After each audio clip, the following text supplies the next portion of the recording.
This episode is chock full of ethical dilemmas, shady business transactions, and a whole lot of deer that made it into the news. Here at Two More Casts, we read past the headlines so you don't have to. How you doing, Derral? Not bad, you? Not bad at all. Just another week of craziness going on, huh? I changed my background a little bit. No more ugly door for people to whine about. Those people, Family dude. members. Your door is ugly. I don't They're care. the most Keeps you critical, out. dude. This week's Two More Cast shout out goes to Mike McNaughty. He won the Washington Bass Association Angler of the Year award for the 2024 season. Congratulations to Mike and his accomplishment. Nick has details on that trophy. That sounds pretty cool. It is a cool trophy, man. It's like a picture of the entire state and everybody that's won it before him, dude. It's kind of a neat ordeal. I haven't seen one like that around here anyway. That's a pretty good trophy. All All right. my trophies have a bowler on it. Boring. I have no trophies. None. Some drama for Chad Hoover and the KBF. This all started Monday afternoon in a Facebook post on a KBF's Facebook page from an anonymous user who later identified himself as Dustin Wakowiak. The post accused the owner of the KBF, Chad Hoover, of not paying him the money his team was owed for the Knucklehead Team Challenge event hosted by the KBF. Dustin said 3 months of non-payments is kind of ridiculous at this point, and he continued to say winning should always be accounted for before the start of a tournament. Those are pretty simple demands, I think. It definitely should be, Yeah. right? That's kind of wild. But then Chad Hoover responded to the original post by admitting that what Dustin had said was mostly accurate. He said, I'm not going to make a bunch of excuses because I have done this in the past, basically admitting to the time that he had made the same mistake previously. This was a few years ago. And he would continue with, I overcommitted to this event, guaranteed more than I should have, and didn't have the resources to make up the shortfall. I went over the top on the event venue and both events before I had the revenue to cover it. That seems like a problem. What is this? The Fire Festival of Fishing? What's up with the fire festival? Oh, it's like a whole festival that basically didn't exist because they didn't have money. Oh, well, this They one promised existed. You a just didn't pay lot. it out. Well, like a lot of people paid to go to this thing. I don't know the whole story. I just know it was a giant ordeal, and I didn't feel like watching the documentary. I've never heard of that before. That was neat. So, yeah, I don't know, dude. This seems very unethical. But the Knucklehead Challenge Championship took place in Alabama on October 5th and 6th, and the competitors were told that first place would be $5,000, second would be at $3,000, and third place would be at $2,000. And that's quite a bit of money for a kayak bass fishing tournament to not come through on that. It's kind of a big ordeal. Yeah. I mean, what's the standard price for something like that? Oh, 5,000 they seems like a vary. lot. It is a Well, lot. They're more I on think the some of the other ones you said like like 2,000-3,000, and then like I would guess sponsored like gift cards. yeah. So it's not just upfront like here's a bunch of cash. No, you got to win. Here's a Scrooge McDuckian bag of cash. No, it just seems crazy though. How can you put on an event and promise money but not actually have the money on you? This is an ethical issue here. Like Yeah. making promises you can't keep is absolutely unethical, and not reaching out to the competitors before getting blasted on Facebook. That's ridiculous too. I think. What, 3 months? Yeah, Yeah. since October 5th and Jesus. 6th. Yeah, I mean, if I was gonna set up an event, like, okay, I know I'm gonna be giving out 10 grand. I'm gonna have 10 grand before that. Right. That it's gonna be sitting and waiting. And since I'm a dork, they'll probably each be in a briefcase. Because I think that's funny.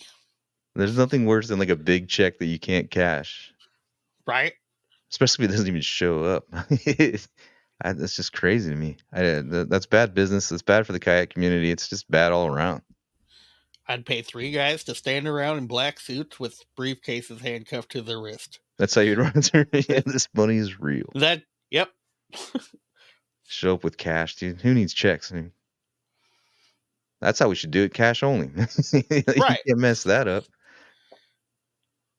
You ever been to a place they don't take cash? I just want to punch them right then and Yeah. there. Starbucks once, and I thought the world was ending. I was like, "What do you mean? Cash is now unacceptable? I'm pretty We don't sure it's have change, illegal for you sir." not to take this.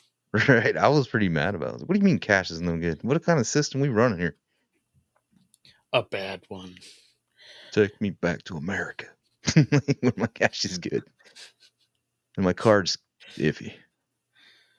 But the Starbucks real is a bit story is gonna be lazy. how this affects the future of the KBF. I mean, this isn't Chad Hoover's first time being accused of not paying his winners some money. Last time there was a big fallout too. I'm gonna do more of the story. And in this event itself, there's also some big influencers in the kayak community, man. I'm not gonna mention their names, but they haven't come out and said anything as of yet, but I'm sure they will by the time it's posted. Hopefully they do.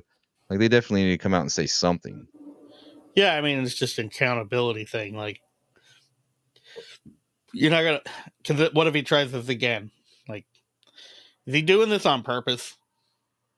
He sounds like he admitted to not knowing that he didn't have the resources, which means money. Yeah, but I wanted to watch people fish.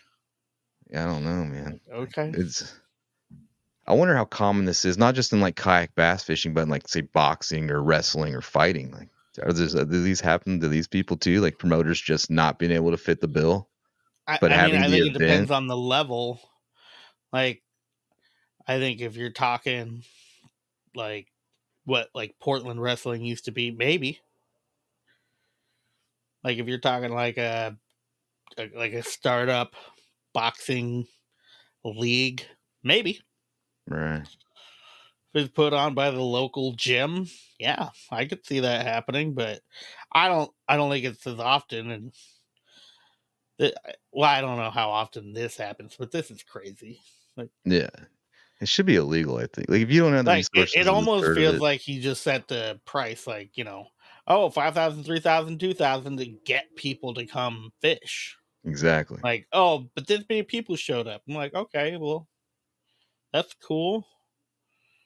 Where'd And a that lot of money kayak go? tournaments are set up that way. The prize is contingent on how many competitors actually show up, but they break it down this way. They didn't break this one down. Like it just straight up said first place 3,000 or five. What was it? Five? I don't even remember off the top of my Yeah, head. five, 3, and 2. Five is crazy Yeah. for catching a fish. Right. This That's is on a not even national a level. tuna. Well, this is just the beginning of an ongoing story, man. We're gonna try and dig deeper into this, get some interviews, get some information, see what's going on. I mean, how's it gonna affect people? Are we reading too far into this? Is it not as unethical as I think it is? I mean, who knows, until we know. Who knows until we know? But we'll definitely get into that. I'm curious, man. Like, what happened? Did he have the money and something happened? I mean, I know he's gone through some pretty much life stuff, but there's no Well, I mean, excuse. but that's the thing. If he had the money, he set it up, and then he ran out of the money. Maybe you reach out and be like, we have to postpone, or either postpone or the prices are going to be lower. Sorry, shit happened. My bad. Something instead of, no, we're still doing it. I'm just not going to pay you, Right. and And they never said I'm if not they going to paid. say anything to you. Like, I'm just not going to pay you. Like, I'd be weirded out if I won and I didn't get paid that day. Right. I You think know, I'd give it a week or two. it's like winning the Olympics, and then they're like, "Yeah, we'll mail you your gold medal." Right. I Excuse think me. yeah, that's different. Those are like big companies that run the Olympics, man. These are mostly volunteers. Well, not Chad Hoover. The KBF's a business. You I get think a it's full medal in the time. mail. It's just tinfoil spray painted. Gold-ish, gold colored.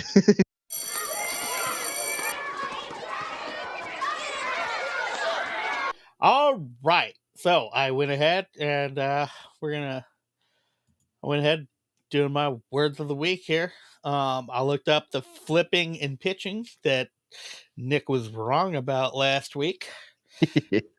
Flipping is a fishing technique that involves using a rod, obviously, to swing the bait into close proximity to cover while keeping a fixed amount of line. It's apparently used for bass in like shallow water. So you're trying to get the bait close to them without scaring them. Pitching is a technique where a fisher makes a short cast where you're using a pendulum motion. You're just swinging the bait a little bit and tossing it out and letting the line come off the reel to carry it a little further. Um, It's a common technique for bass, and especially when bass are holding near isolated cover. So if you're trying to get under something, like if there's like a rock sticking out and you gotta get under there for them, you can pendulum it under. And that's what I learned. That's about it, man. Yeah, they're good techniques to use, especially when you're targeting a piece of cover like a boat dock or a piece of grass. They're just a softer, more smooth action and landing on top of the water. It won't spook as many fish. Yeah, I mean, I'd have to look up. I'm probably ever going to watch videos on the flipping. Pitching, I feel like I get that one. Flipping, I think I'd have to see it in action. But Right, it's pretty simple stuff. we're You'll not see. doing that here. Pitching's basically you use your pole and rod, and then flipping you're holding the bait kinda and kinda slingshotting it, and it's kind of it's a neat method to use. It's definitely worth looking up, though. It is not for punching through weeds. It is not. That's called punching. I've misunderstood. What am I gonna do? Damn, dear, you busted up all the Christmas decorations. Okay. All right, so in the world we live in today, we can't let our Christmas lights cause undue stress to our deer. The Oregon Department of Wildlife wants to remind people to clean up their yard and hang their Christmas lights at least 8 feet high to reduce the risk of snaring a deer. The ODFW's Central Oregon Department has reported 90 calls regarding distressed deer this year alone. The leading cause for the report has been entanglement. The ODFW also recommends not attempting to free the deer or any wildlife and to contact the local ODFW office. And yeah, that's probably it. Unless, the deer accidentally hangs itself. Just call it seasonal depression and have a good dinner. I'm not sure if these were tips and tricks or a warning issue or So if I accidentally entangle a deer on my property with lights, like I just set free. I you don't even call need a that tag fate. for that. No, that's poaching. Poachers are bad. I'm not poaching. I'm decorating my house. And their wife was, you know, went missing during the hunting season, and now they're depressed. You don't know what's going on in a deer's head, okay? It's pretty simple. Jump fence, hit car, get I entangled mean, in Christmas lights.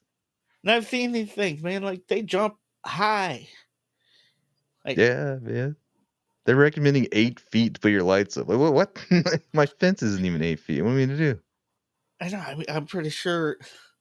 Like, where am I supposed to string them? I've never Mhm. driven by a house and be like, "Look at all those lights." Have they ever just tried putting up a no deer trespassing sign? Yeah, What? according to that one lady years ago, the deer crosswalk guides them. That was hilarious. You should put them in school zones. First off, why do you want deer at your school? Yeah, that's the problem. Why do we think Second, deer can read signs, man? thought of obviously, yeah, dumb, because we know that the deers are not going, oh, I can cross there. There's a sign. But still, she's like, in a school zone. I'm like, okay, you think that you're directing deer and you actively want these deer, these tick riddled, crazy strong, uh, stellar animals. You want them hanging out on your kid's playground? Maybe they need to go to school, learn how not to play in traffic. Yeah, they'll learn. Like deers learn, we're gonna have a lot harder time hunting. Right. I always kind of like get scared a little bit when I see a deer, especially in the rut, man. They're Oh, I wild. know. If I'm out there without a gun and I see a deer, I'm like, ugh, don't come after me, don't come after me, don't come after me, don't come after me. Oh, thank God. You seen that video of that dude boxing one? Yeah. Like, don't do that. It's like watching Australians mess with kangaroos. I'm like, oh, you're gonna get it someday. That's got to be a crime. Boxing? Well, I wouldn't box a kangaroo. I don't want to box a kangaroo, but I mean, if I I had to don't want choose to an box it. animal to box, it'd be like a kangaroo or Something that's gonna fight back, dude. I know it's gonna. Yeah, I mean, I feel like I could sidestep it. I think a deer is just going to gore me and continue on with its life. I'm Moose are all the like worst, strung dude. up on its horns. Moose, man. Yeah, Brainless moose are giants, nuts. dude. Time of year, their horns are as big as they're gonna be for the season. It's like right before they drop them, and they're itchy. They got that velvet on them. I can see things So they're happening just more like now. rubbing it on trees. Yeah. Before you know, they're all tangled up in Christmas lights. Do you think it's the end of the world?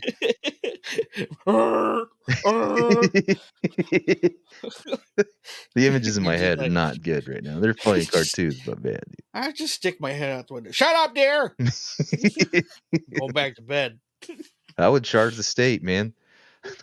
I want all this money back for those Christmas lights and my labor.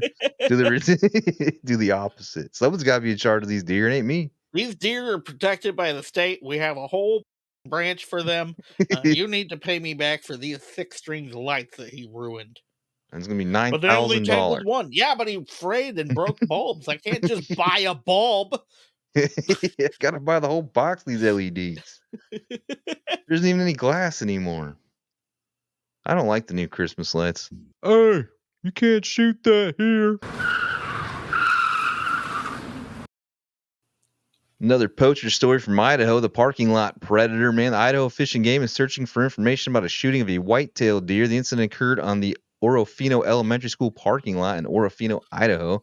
The murder took place on the evening of November 26th. Idaho Fish and Wildlife are encouraging anyone that know anything to contact them, and we will put the numbers down in the description to call them. It's a good program, man. Get involved too. Get these people caught up, but and they released a few pictures of the vehicle. I like, Bigfoot sightings. They aren't very clear. It looks like a '95 Suburban or maybe an Expedition. It kind of looks like a Ford 2 with the fender wells. The white Ford Bronco. It's definitely not a white Ford Bronco. That'd be easy to identify. For us, we're old. Yeah. Why another poaching thing? Yeah. Like, Yeah, poachers are massive, dude. We actually got the big report coming on that towards the end of January about the statistics on how many poachers exist in the Northwest, how many have been caught, how many calls have been called in, and how many people have actually been rewarded. so good news this week for the WDFW. They've gone an entire week without a reported workplace mishap. No lost ladies, no flipped trucks. It's fun. It's good time. In other news, 10 lucky bow hunters got to partake in a special deer hunt. The Galbraith Tree Farm in Whatcom County, Washington, says that this hunt is essential for migrating cedar losses that threaten the sustainability of our restoration efforts. That's a lot of S's for me. Peter Wheeler says, we are committed to maintaining a healthy forest, and this trial marks our first step in exploring effective solutions to protect new growth while balancing wildlife populations. The outcomes of this hunt will guide our future approach to game management.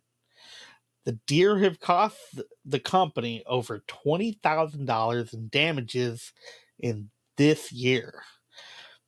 The overpopulation of the deer is also attracting unfriendly predators like mountain lions. Oh, but mountain lions are so cute. The 10 participants had the appropriate tags and followed the Washington Department of Fish and Wildlife. That's So good. the 10 participants had the appropriate tags and followed all WFW's rules and regulations. All is good. Do you what a special hunt that was? How wonder they got There, picked? $20,000 in damages. That's nuts. The That is trees, crazy. especially. Like, what are we doing here? I know. And Just to apparently, it's have, a I tree love how we gotta have farm. people sit up in trees to protect the trees with their bows. Like, come after this tree, I dare you. Full circle. Foink. It was good. It was funny because they interviewed some of the public, and you think the public would be like backlash, but like as soon as they mentioned, oh, they attract coyotes and cougars, dude, we're good.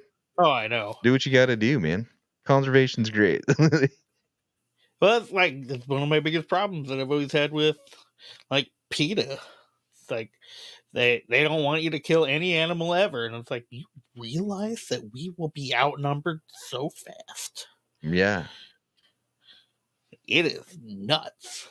There's a definite need for conservation, and definitely need hunting's a good thing, man. It's not bad, or it's necessary, really. You It imagine is just going to any necessary. field and there's just 100 coyotes that have But never been that's challenged. also why it's regulated, because if something gets overhunted, they stop it Yep. or they limit it. It's like, oh, well, this population isn't doing very well. We have to either limit how many can be on a tag or just stop it for this season.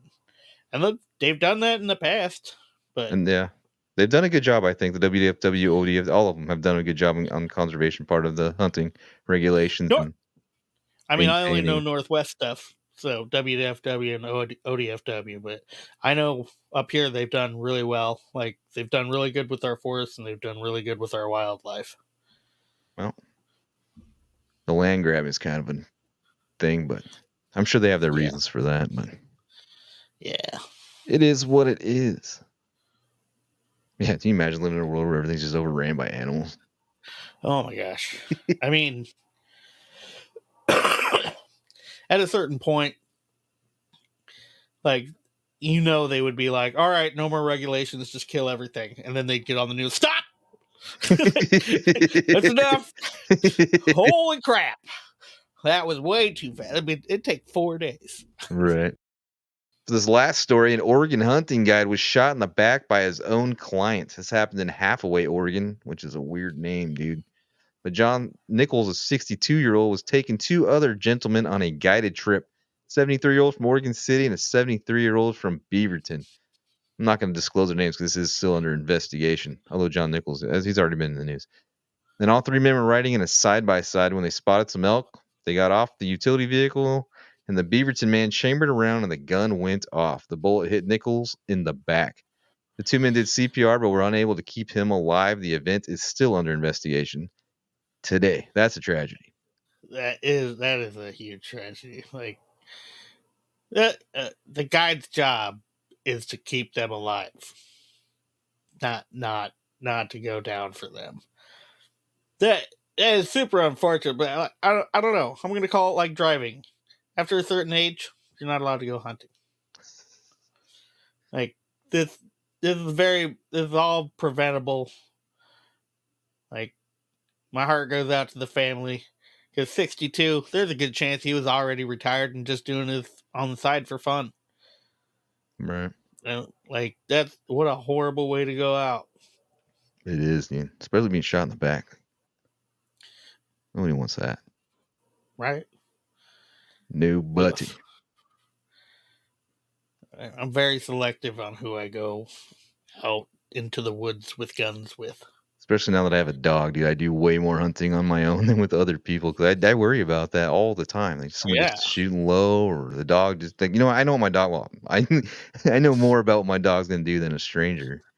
She's unpredictable sometimes, but I fear shooting my own dog sometimes. I mean, not I've never done it. I've never I been don't know. close, but that thought's there. Like, man, dude, like I don't know how I feel about going and shooting with a dog. Like, that seems. Yeah, I think I would be super precautious. Be oh, like, for all right, sure. that thing's over there. I'm gonna aim 4 feet up just in case. Yeah. There's a lot of Jared, shots what are you I doing? don't I'm just take. scaring everything. Damn it. That's just a hunting trip gone bad. Elk too, like that's a journey usually. It's about Yeah, planned well, out I mean, they were ordeal. on a side by side. I don't know which one. The 4-seater. Um, there's a few options. Might have been a Polaris, but it, Tragic. man, It's just tragic. it is super tragic. But I mean, even 73, you'd think, okay, they know gun safety. Nope. Like, you cannot be too safe when handling a firearm. No. It is. We all know this, but it still needs to be said, and this story is proof. Guns are dangerous. Super fun. I love them. I have a bunch. But I don't aim them at people, even if I know they're not loaded. Yeah. Muzzle Like, awareness and trigger awareness, I say. yep. I never have my finger on the trigger until I'm ready to pull it. Have you ever chambered around though and your gun just goes off? Without pushing the trigger? No, Yeah, I've never had that I've either. never had that happen. And I've had some less than subpar guns before and fired some less than subpar guns. I've never had the most malfunction I've ever had is jamming. Yeah. Accidental firing, no. I'm almost convinced that can't happen.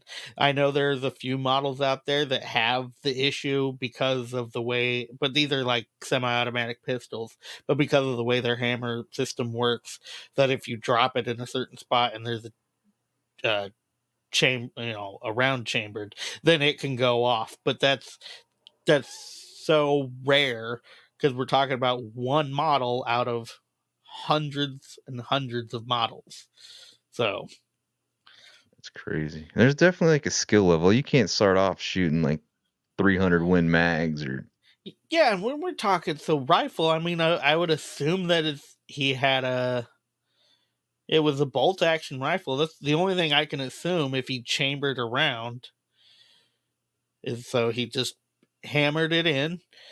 But then at that point, like, what's gonna fail? I've never like I have a 30-06. It's like 50 years old, and that thing still works flawlessly. well, it's just an accident, I would say. Just an accident. Something happened.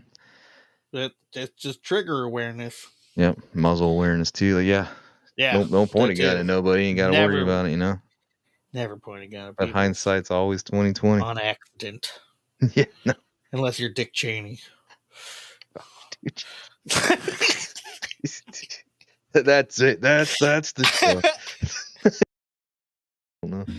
I always feel like it's getting chaotic too, and like since the 2020 thing happened, which we can't mention because whatever. But it seems like more people took into hunting, and they don't have like they're not going with people that are experienced. They're just doing this on their own from YouTube videos they're watching, and just kind of going out there and doing their own thing. They kind of put people at risk that way. Although Washington does have a hunter safety class that everyone's got to take to get your hunting license, so at least they have some background of weapon safety, and I believe Oregon's the same way. Yeah, I mean, I'm pretty sure. I don't know about.